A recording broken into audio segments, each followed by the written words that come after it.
And much more could be said and should be said and will be said on this subject. I actually wrote a book about this in the early 2000s that has since went out of print.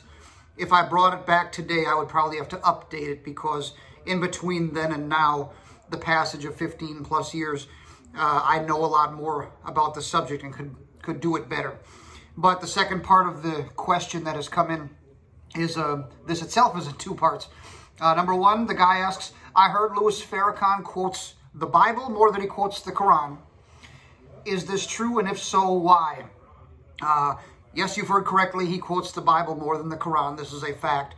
I've studied this issue ad infinitum, ad nauseum, going back to the 1990s.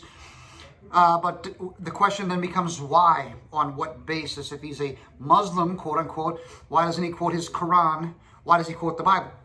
Plain and simply, he doesn't know the Quran.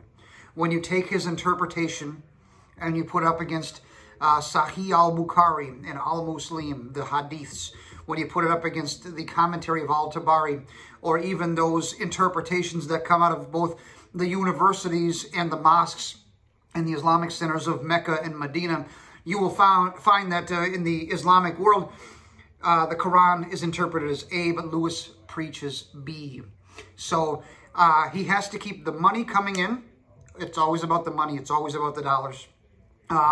In order for the countries that donate to him to feel some kind of confidence and faith in his integrity as an Islamic preacher, they have to believe he's a Muslim.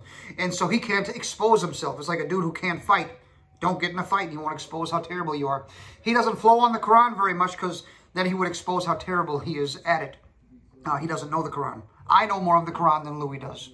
All right, and I hope that clears up that. We're going to move on to some other stuff that's coming here.